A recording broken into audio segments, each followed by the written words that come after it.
오늘 주님께서 우리에게 주시는 말씀은 시편 1편 1절부터 6절까지의 말씀입니다. 시편 1편 1절부터 6절까지의 말씀입니다. 우리 저와 여러분이 한 목소리로 우리 온 마음 다해 주님께서 우리에게 주시는 말씀을 읽도록 하겠습니다. 1절입니다. 복 있는 사람은 악인들의 꾀를 따르지 아니하며 죄인들의 길에 서지 아니하며 오만한 자들의 자리에 앉지 아니하고 오직 여호와 율법을 즐거하여 그 율법을 주야로 묵상하는도다. 그는 시냇가에 심은 나무가 철을 따라 열매를 맺으며 그 잎사귀가 마르지 아니한 것 같으니 그가 하는 모든 일이 다 형통하리로다. 악인들은 그렇지 아니하며 오직 바람에 나는 겨와 같도다. 그러므로 악인들은 심판을 견디지 못하며 죄인들의 의인들의 모임에 들지 못하리로다. 무릇 의인들의 길은 여호와께서 인정하시나 악인들의 길은 망하리로다. 아멘. 최근에 광 목사님이 시편을 많이 묵상하고 강의하신다고 해서 저도 시편에서 말씀을 나누면 좋겠다 그런 생각을 했습니다.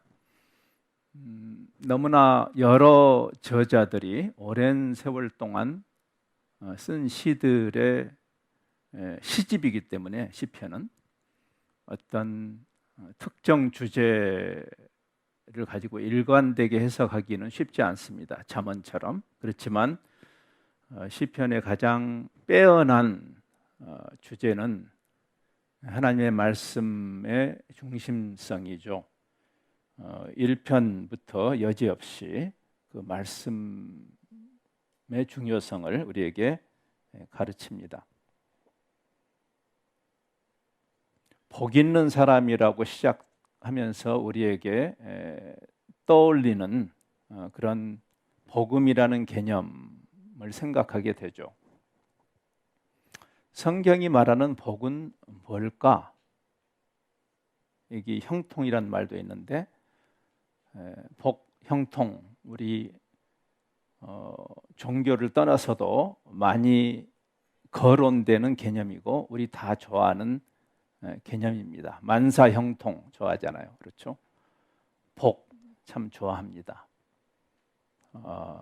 유앙겔리언이라는 그 좋은 소식이라는 헬라어 단어를 우리 한국 성경에서 좋은 소식이 아니라 복된 소식으로 번역한 것도 흥미롭습니다. 그렇죠? 근데 도대체 복이 뭐냐? 보통 우리가 이 세상에서 생각하는 그 복인가?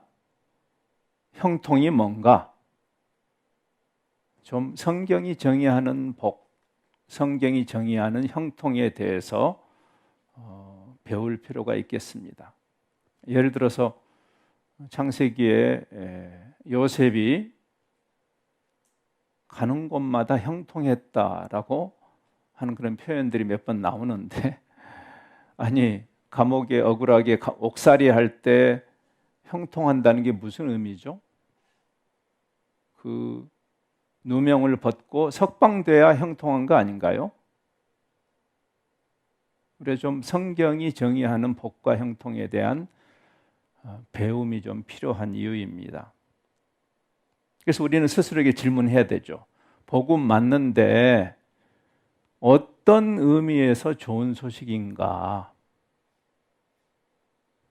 좋은 게 좋은 건가?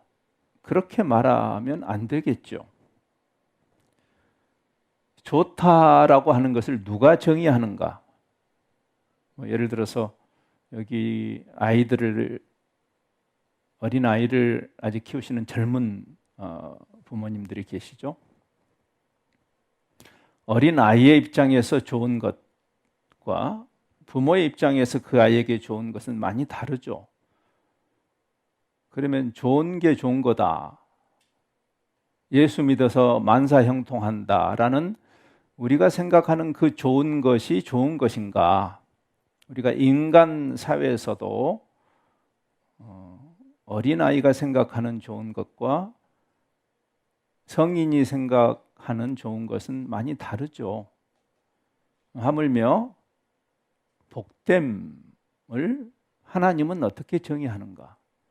우리가 성경에 있는 개념을 바로 뽑아서 이 세상을 살아가는 세상의 철학과 가치로 주장을 하게 되기 때문에 생기는 문제, 우리 신앙생활의 대부분의 문제가 아닐까 그런 생각을 해보죠.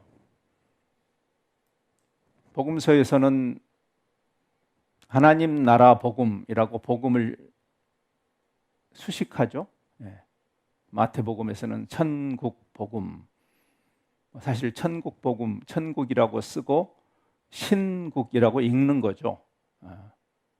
하늘에 있는 어떤 디즈니랜드를 말하는 게 아니고 천국이라는 것은 하나님이 다스리신다라는 복음이니까, 그래서 하나님 나라 복음, 하나님이 다스리신다라는 좋은 복음,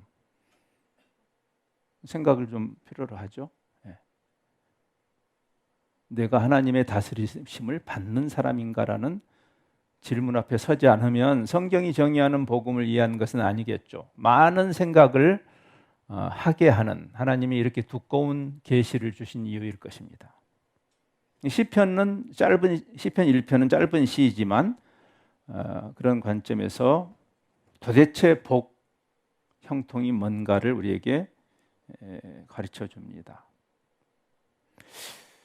이렇게 살면 복을 받는다라고 하는 논리라기보다는 우리는 그렇게 이해하기 쉽지만 사실은 하나님의 말씀을 묵상하는 일이 복이다 라고 말하고 있죠. 사실은 2절에서 복이 있는 사람은 어떤 사람이냐면 여호와의 율법을 즐거워하고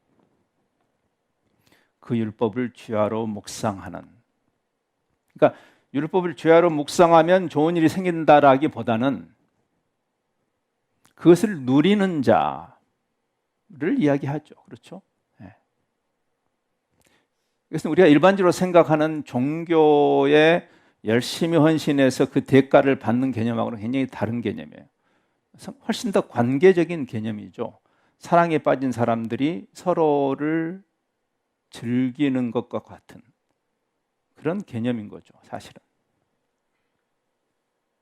이 다윗이 시편 1편의 저자가 누구냐에 대한 학자들의 여러 견해가 있는데 일반적으로 다윗의 시라고 그렇게 알려져 있고, 아마 말씀의 중요성을 가장 탁월하게 써낸 시편이 119편일 겁니다. 그렇죠? 성경에서 가장 긴 챕터죠. 거기 119편 97절에 이런 말씀이 있어요. 내가 주의 법을 어찌 그리 사랑하는지요. 내가 그것을 종일 작은 소리로 읊조립니다. 재미있는 말이잖아요. 저희가 너무 좋아하면 의식적으로 무의식적으로, 여러분이 좋아하는 어떤 노래가 있으면, 요즘 BTS의 버터를 혹시 좋아하십니까? 자기도 모르게, 저는 개인적으로 다이너마이트를 좋아합니다. 나도 모르게 내가 좋아하는 그 음악이 흥얼거려지는 것처럼 하나님의 말씀이 너무 좋아가지고 종일 작은 소리로 읊조린다. 이것은 어떤 율법의 의무를 이야기하는 게 아니죠. 그러니까 이것은 굉장히 관계적 표현이에요. 내가 하나님께 어떤 의무를 해서 그 대가를 받는 그런 개념하고는 좀 다르죠. 흥미로운 것은 시편 1편은 의인과 악인 또는 의인들과 악인들, 복수형으로 되어 있으니까 의인들과 악인들을 대조하고 있는데, 의인을 이렇게 정의하죠. 여호와께서 인정하는 자, 6절에서 여호와께서 인정하는 자.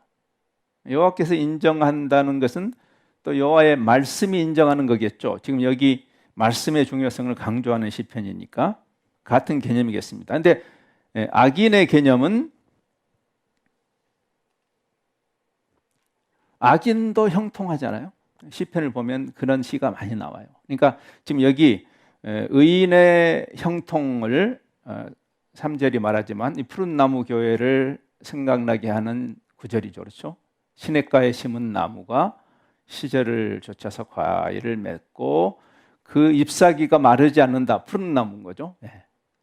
그럼 여러분이 하나님의 말씀의 강가에 뿌리를 내리고 그 수액을 얻는 그 자체의 축복을 이야기하는 게 분명해요. 형통이라는 말의 의미가 아까 이야기한 것처럼 그 대가로 뭘 누렸다라기보다는 그 자체. 왜냐하면 여기 그 악인의 문제를 이야기하죠.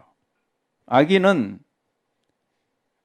세상의 기준으로 볼 때 의인만 하나님을 열심히 섬기는 자들만 잘 되는 게 아니잖아요. 사실은 성경의 기록을 보면 세상의 기준으로는 예수 믿고 대박 터진 사람도 있지만 예수 믿고 망한 사람도 많습니다. 히브리서 11장에 보면 믿음의 선배들을 보면 세상의 기준으로 보면 예수 믿고 망한 사람들이 사실은 그렇죠? 대부분이. 그러니까 우리가 뭘 해서 그 대가로 받는 것이 복이라고 정의한다면 기독교가 설 자리가 그렇게 크지는 않습니다. 사실은. 객관적으로 팩트 체크를 해보면 그렇습니다. 우리가 그 중에 일부 약간 예외적인 어떤 복을 누린 사람들이 간증하는 경향이 있지만 또 그 간증을 제가 말릴 마음은 없지만 사실은 그 간증의 논리도 우리가 좀 조심스러워요. 왜냐하면 더 많은 사람들은 그렇게 안 됐기 때문에 그렇습니다. 그러니까 우리가 근본적으로 복에 대해서 형통에 대해서 성경이 어떻게 정의하는가로 가지 않으면 우리의 그 어색한 기독교의 진리됨을 여러분의 이 세상에서 잘됨을 가지고 강변하려고 하는데 세상은 이미 지쳐 있어요. 더 이상 믿지 않습니다. 그런 논리로 가져가면 안 되는 거죠. 우리가 성경을 통해서 그 개념을 깊이 묵상하고 이해해야 되는 거죠. 악인들이 세상 기준으로 형통해도 4절은 이렇게 말해요. 바람에 나는 겨와 같다. 아마 요즘 우리 젊은이들 표현을 쓴다면 훅 간다. 뭐 이렇게 말할 수 있죠. 그렇죠? 여러분 바람에 나는 겨, 훅 가는 거잖아요. 이렇게 소복하게 겨가 쌓여있을 때 푸짐해 보여도 바람 한번 불면 훅 가는 거죠. 그냥. 이거는 굉장히 다른 가치를 이야기하는 거예요. 이 세상에서 현상적으로 무엇을 누렸느냐 또는 누리지 못했느냐의 이슈는 분명히 아닙니다. 성경이 가르치는 것은. 전도서가 그걸 가장 웅변적으로 말하지 않습니까? 기네스북에도 기록된 아마 인류 역사상 전무 혹시 후무한 그런 부귀영화를 다 누렸던 인간이 생각할 수 있는 모든 부러운 일들을 다 이뤘던 그분이 전도서를 쓰잖아요. 다 헛되다고. 시작도 헛되다고 쓰고 마지막 결론도 헛되다고 써요. 뭐가 진짠가? 우리가 적어도 신앙생활을 안 할 거면 모르지만 우리가 그리스도인 명색이 그리스도인으로 살겠다고 한다면 내가 가지고 있는 진짜는 뭔가? 그 이야기를 해야 되는 거죠. 예수 믿었더니 뭐가 잘 됐다. 요즘 뭐 청년 실업이 어려운데 내가 드림 잡을 잡았다. 그런 이야기 말고 그건 예수 안 믿어도 되니까. 지금 성경이 그걸 가르치는 거잖아요.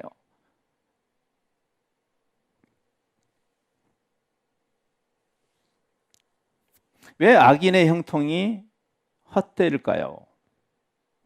우리가 진짜를 이야기 전에 이제 가짜를 조금 성경 이야기하니까 5절에 악인의 형통이 헛되다라고 말하는 그것이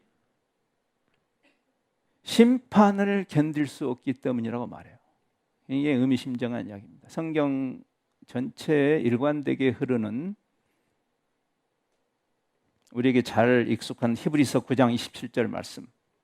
한 번 죽는 것은 사람에게 정해진 것이다. 그 후에는 심판이 있을 거다. 저는 모든 사람이 죽는다는 사실만큼 하나님의 공의를 피부에 와닿게 증명할 수 있는 일은 없다는 생각을 합니다. 역설적이죠. 여러분이 살면서 억울한 일을 당하신 경험들이 있으시죠? 뭐 유전무죄, 무전유죄부터 시작해서 내가 피해자인데 가해자가 돼 있는 그런 상황, 무고죄, 요즘 그런 거 많잖아요. 온 세상을 다 그냥 때려 부수고 싶은 그 화병. 만일 모든 사람이 죽는 것이 아니라면 하나님이 공의로우신 분이라고 말할 수 있을까요?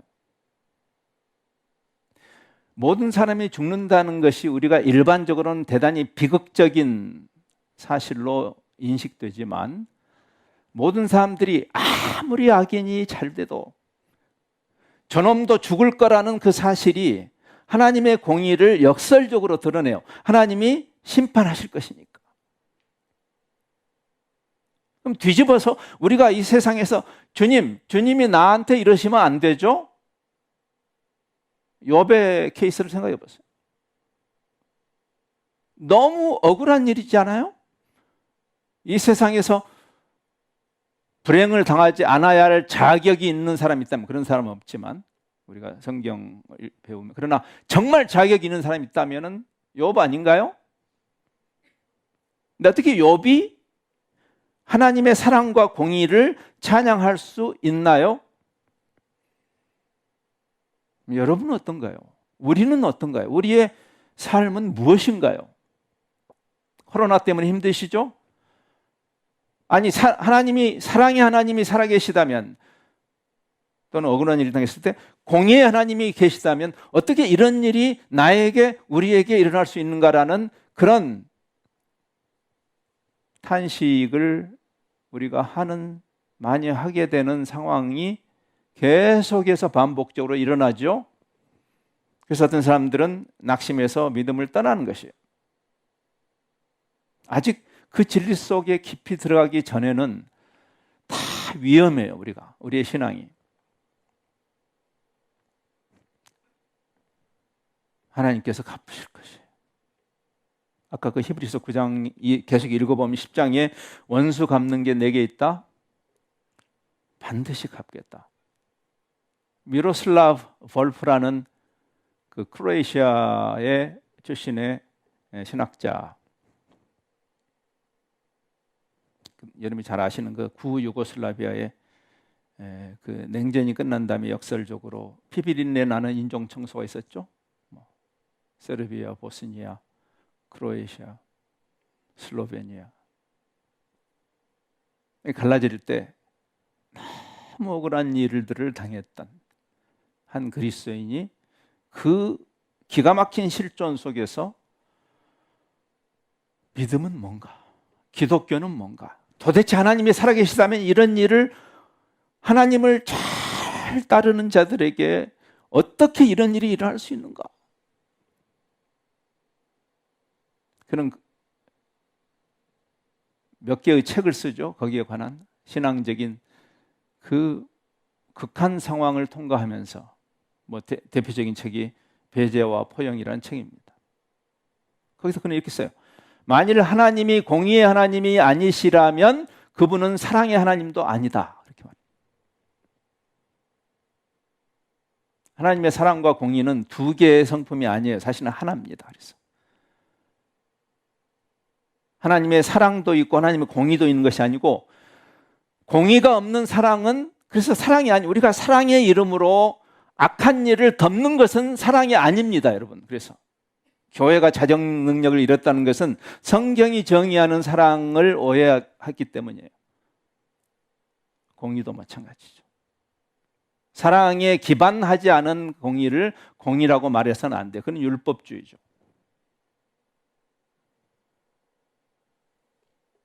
그러면서 이 시편은, 그는 악인의 길은 무엇이고 의인의 길은 무엇인지를 대조시키고 있습니다.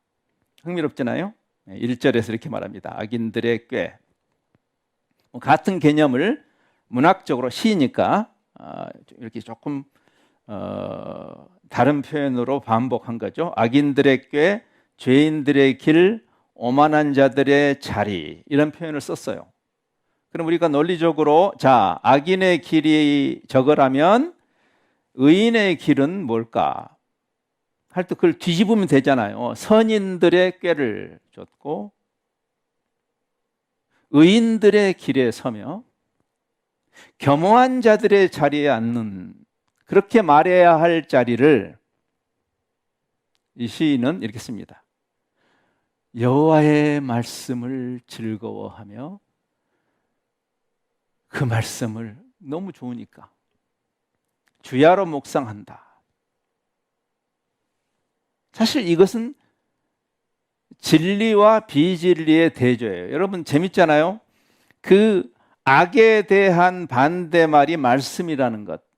왜 그럴까요? 성경은 일관되게 태초에 계셨던 그 영원하신 진리, 로고스였던 그분의 말씀에 대해 이야기해요. 단순한 우리의 교양을 올려주기 위한 어떤 상식이나 지식을 말하는 것이 아니죠. 진리와 비진리. 요한복음 17장에서 예수님이 교회를 위해서 중보기도 하실 때 저들을 진리로 거룩하게 하옵소서, 아버지의 말씀이 진리입니다 라고 했던 그 말씀이 생각나죠. 그렇죠? 재밌는 대조예요. 여기 젊은이들이 많으신데 저는 종종 그런 생각을 해요. 내가 이 시대의 젊은이가 아닌 게 너무 감사하다. 약간 이기적인 말인데, 제가 20대, 30대 때 가장 위험한 시기죠. 그 시기가 유혹에 빠지기 쉬운, 지금은 유혹이 없나? 지금도 굉장히 많아요. 그렇지만 그 당시보다는 덜하죠. 청년이 무엇으로 그 행실을 깨끗하게 할까? 이거는 만고의 고민입니다. 그렇죠? 제가 우리 아이들하고도 그런 이야기해요. 너희는 어떻게 이 유혹을 이기냐? 지금 그러니까 제가 라떼가 되겠다는 얘기 아니고 옛날 우리 때 그때의 유혹에 비하면 지금의 유혹은 감당이 안 되는 유혹이죠. 그렇죠? 최근에도 그런 기사가 많이 나요. 요즘 왜 젊은이들이 그런 N번방 같은 그런 끔찍한 일들을 젊은이들이 그렇게 할까? 감당이 안 되는 시대죠. 근데 어떻게 이겨요? 여러분, 청년이 무엇으로 그 행실을 깨끗하게 할 수 있어요? 극기 훈련으로? 다 해봤잖아요. 저도 해봤는데 안 돼요. 못 이겨. 못 이긴다고. 근데 성경은 거기에서 어떻게 말해요? 야, 악한 일을 하지 말고 선을 행해. 이렇게 말하지 않고 말씀으로 주의 말씀을 따라 삼갈 것입니다. 여기 굉장히 놀라운 일관된 성경의 논리가 있어요. 우리 논리에는 잘 안 들어올지 모르지만, 자, 우리가 그래서 모든 종교가 수행을 하잖아요. 자기의 이 육체의 욕심을 죽이기 위해서 막 금식도 하고 고행에 빠지기도 하고 입산 수행하면서 이 욕망을 제거하려고 하는데, 그렇게 해서 성공한 사람이 있나요?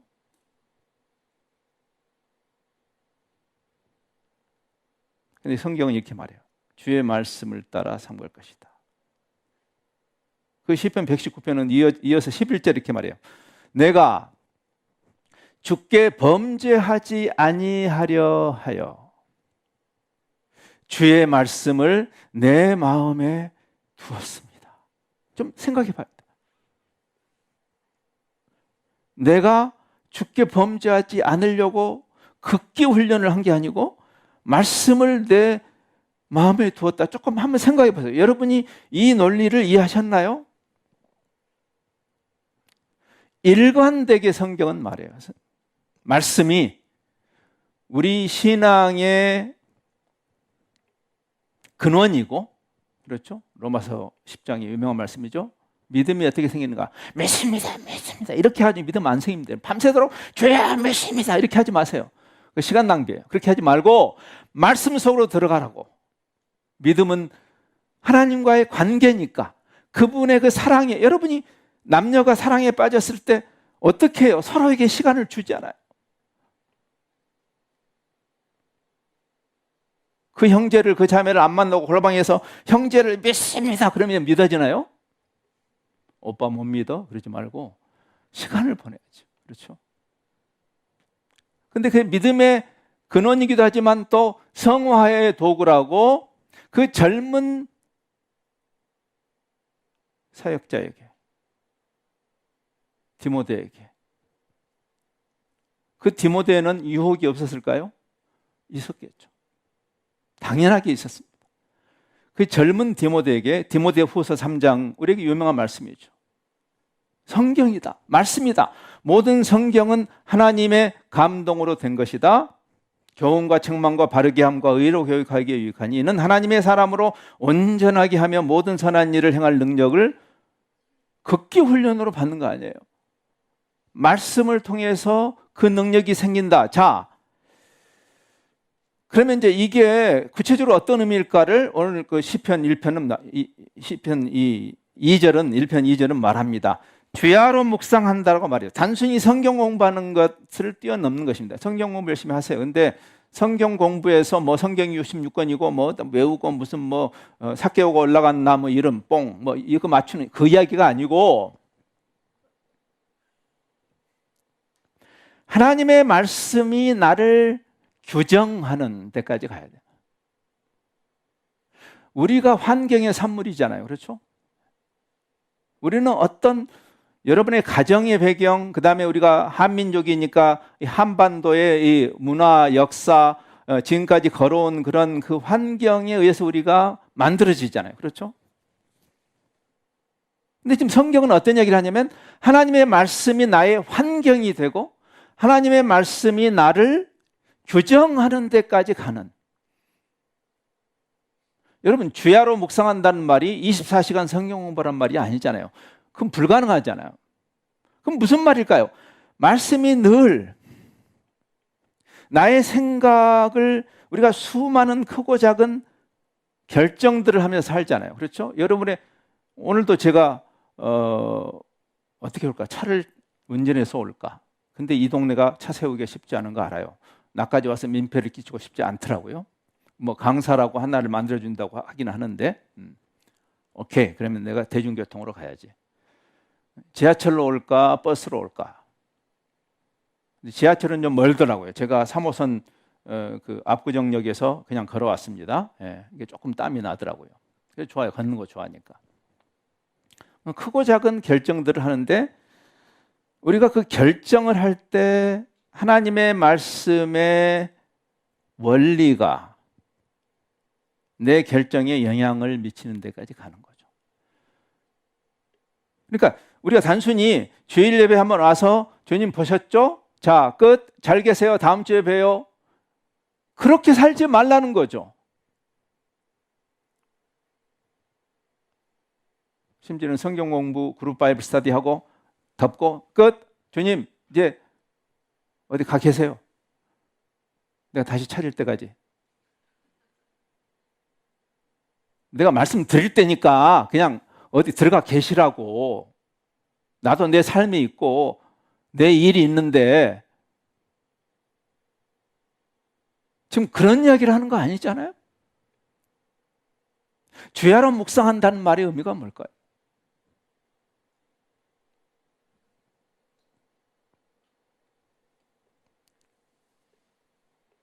이것은 종교를 떠나서도 현대인들의 문제입니다.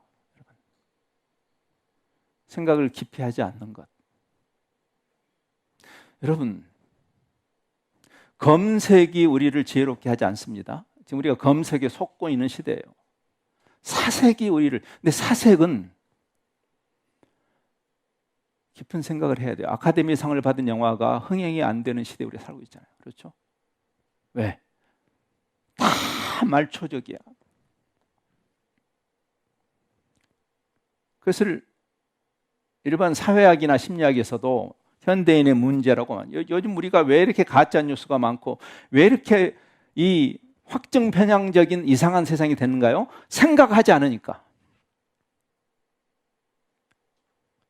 이미 어떤 결론을 내려놓고 그냥 마치 수학을 하는데 수학을 해야지. 수의 논리를 배우지 않고 공식을 외워서 대입해서 정답을 내면 그것은 수학에 대해서 무식한 사람이에요. 근데 생각을 안 하니까 그것을 인지적 구두쇠 현상이라고 합니다. 인지적 구두쇠. 인지적으로 생각을 조금이라도 깊이 하려면 싫어해 다. 교회도 그냥 주일 낮 예배 나왔으면 됐죠, 주님? 지금 그렇게 하면서 무슨 성경이 말하는 복을 누리겠다고 그러는 거예요?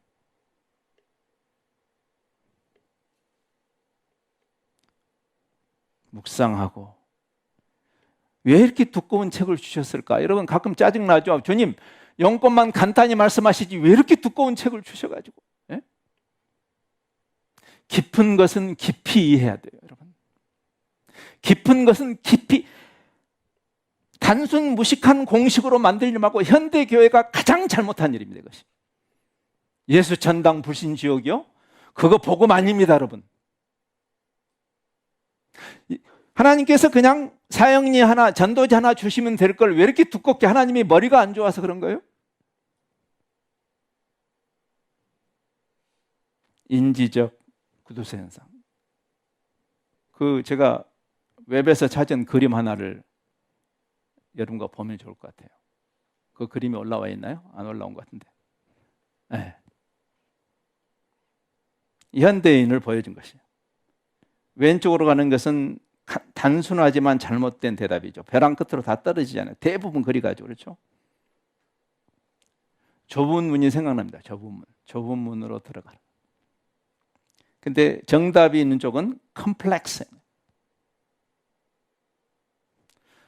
인생이라는 게, 삶이라는 게 그렇게 간단한가요? 공식에 집어넣을 수 있는가요? 성공 비결 같은 거 들을 필요조차도 없는 것들이 많죠. 그렇죠? 왜? 똑같이 했는데 망한 사람이 더 많다니까. 자, 이제 결론을 향해서 가야겠습니다. 제가 굉장히 저에게 신앙의 본질에 대해서 많이 가르쳐 주신 분이 토저라는 기독교 영성의 스승님이신데, 그분의 글을 읽다가 이게 탁 저를 찔렀어요. A.W. 토저가 이렇게 썼어요. 하나님을 진정으로 알고자 하는 사람은 그분에게 시간을 드려야 한다. 그랬어요. 이거 어려운 이야기 아니잖아요. 우리가 남녀가 사랑에 빠지면 서로에게 시간을 안 주면 그렇죠. 또 그 고전, 기독교 고전을 이미 많이 쓰신 분이죠. 앤드류 머레이라는 분, 그 기독교 영성에 대해서 많은 글을 쓰신 분이고, 우리에게도 겸손이라는 그 탁월한 책으로 잘 알려진 분이죠. 그분도 이렇게 썼어요. 묵상이라는 것은, 여기 시편 1편에 나오는 묵상이라는 것은 하나님의 말씀이 나의 삶, 나의 성품의 모든 면에 영향을 미치는 때까지 계속 붙들고 있는 것이다. 아주 간단한 결정을 할 때도 그분이라면 어떤 결정을 하실까? 19세기에 그 유명한 그 찰스 쉘던이라는 사람이 그리스도의 발자취를 쫓아서라는 책을 쓰죠. 거기에 부제, 우리에게 많이 알려져 있는 그 범퍼 스티커에 많이 붙어 있는 What would Jesus do? 예수님이라면 어떻게 하실까라는 질문을 끊임없이 던지는 것이다. 예, 말씀 전체가 그분에 관한 것이니까. 자, 이제 결론을 향해서 가야 되겠는데, 여전히 풀리지 않는 논리적인 질문이 있죠. 오케이, 성경은 악의 반대말을 말씀으로 비진리에 대한 반대말을 하나님의 말씀, 아버지의 말씀이 진리니까 왜? 그게 논리적으로 어떻게 그게 연결이 되는가 부분을 좀 생각하고 이제 마치겠어요. 여러분, 성경에 반복적으로 나오는 메타포가 악과 진리와 비진리의 이 대조에서 어둠과 빛이죠. 그렇죠? 창세기 1장에 하나님께서 처음에 빛을 창조하신 것도 그렇고 요한복음 1장에 영원하신 진리가 참 빛이었다. 참 빛. 너희가 세상에 빛이다 할 때 그 진리에 기반한 빛이죠. 그렇죠? 반짝반짝하는 그분은 블링블링을 이야기하는 게 아니죠. 그렇죠? 근데 왜 말씀인가? 어둠에 대한 유일한 해법. 어둠을 어떻게 물리쳐요? 지금 여기 아까 제가 오니까 여기 찬양 준비하시는 분들이 계시고 근데 여기 지금 불을 켜서 그렇지 아무것도 안 보이죠. 이 어둠을 어떻게 이겨요? 여러분이 막 어둠을 막 쓸어내리면 됩니까? 막 나가라. 하면 나갑니까? 불을 켜면 되는 거예요. 어둠에 대한 유일한 해법이에요.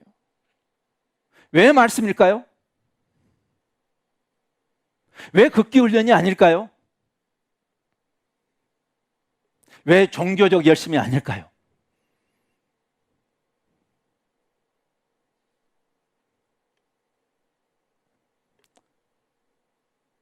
우리에게 친숙한 말씀이죠. 시편 119편 105절.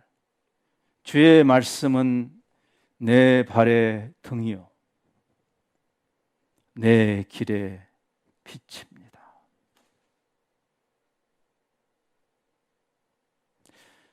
다윗도 자기 몫의 시행착오를 겪었죠. 뼈아픈. 그거 하는 이야기예요. 솔로몬도 자기 몫의 시행착오를 겪었죠. 전도서에서 그는 결국 일의 결국을 들었지. 여호와의 말씀으로 돌아가는. 마틴 루터 킹 주니어가 왜 흑인 인권을 위해 싸울 때 눈은 눈으로 이는 이로 싸우지 않았을까요? 그가 그냥 부드러운 사람이어서? 아니요, 말씀 때문에. 그는 이렇게 말해요. 어두움은 어두움을 이길 수 없습니다. 눈은 눈으로. 흑인들의 그 인권에 대해서 함부로 하는 백인들에게 우리도 총 들고 나가자. 어두움은 어두움을 몰아낼 수 없습니다. 오직 빛만이 그 일을 할 수 있습니다. 미움은 미움을 쫓아낼 수 없습니다. 오직 사랑만이 미움을 이깁니다.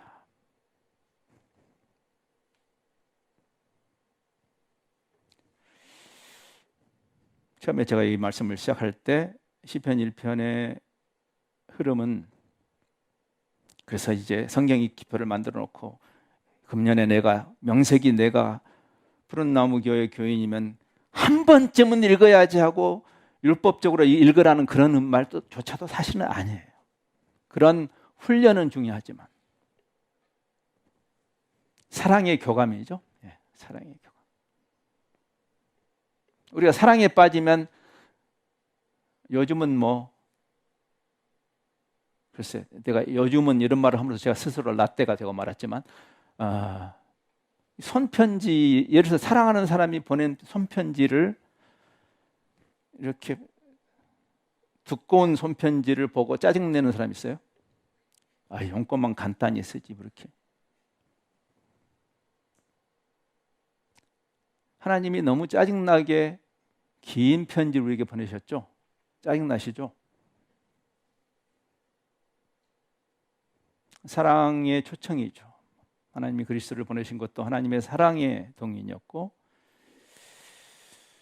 그 사랑의 편지를 읽는 일이 버거운 종교적 의무라면 아직 우리는 그분과 사랑의 관계에 들어가지 않았기 때문일 것입니다. 이건 사실 교회에서 성경 읽으라고 강조할 필요도 없는 이야기죠. 사실은.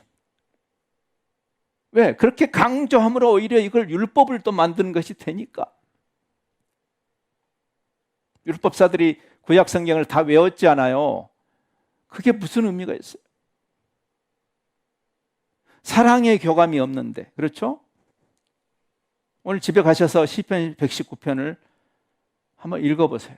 그 안에 얼마나 그 사랑의 교감으로서의 말씀이 풍성하게 나타나는, 제가 지금 여러 페이지를 했는데 그냥 지나갈게요. 시간이 갔으니까. 최종 분석.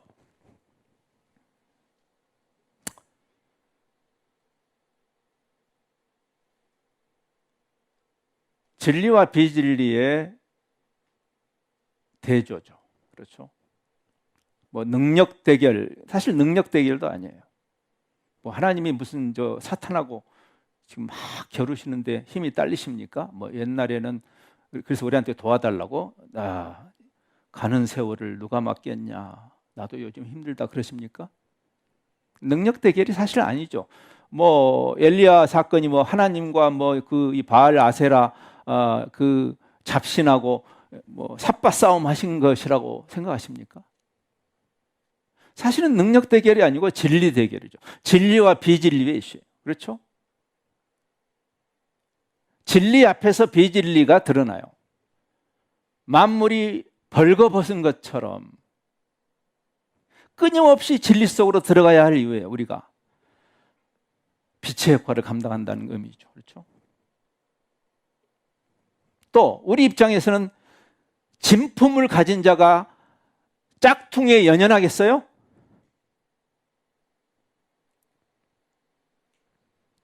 우리 오늘 중국에서 오신 목사님이 대표기도 하셨지만 짝퉁의 나라에서 오셨잖아요. 그렇죠? 예.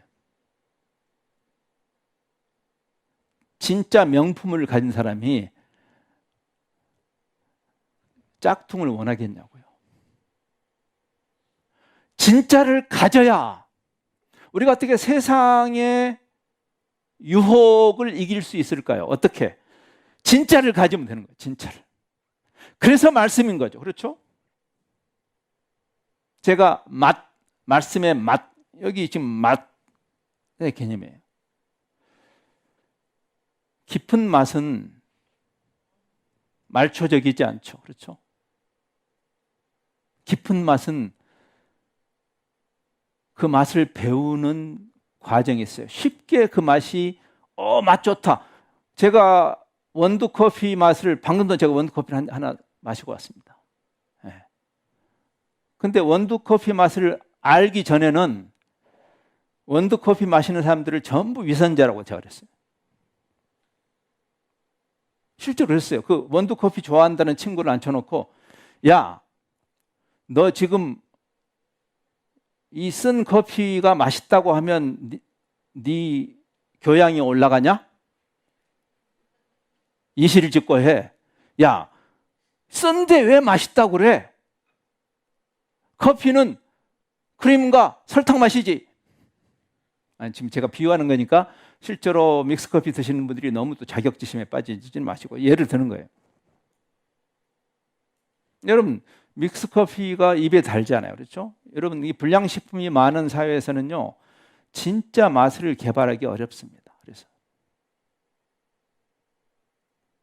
근데 어느 날 신기하게도 저 같은 사람도 원두 커피 맛을 알게 됐어요. 근데 그 다음에 어떤 일이 일어나요? 내가 믹스커피의 유혹을 이기려고 노력할 필요가 없어요. 먹기 싫어. 진짜 맛을 아니까. 진짜 맛. 바하가 그렇게 커피를 좋아했다고 그러잖아요. 커피 칸타타를 찾고 갈 정도로.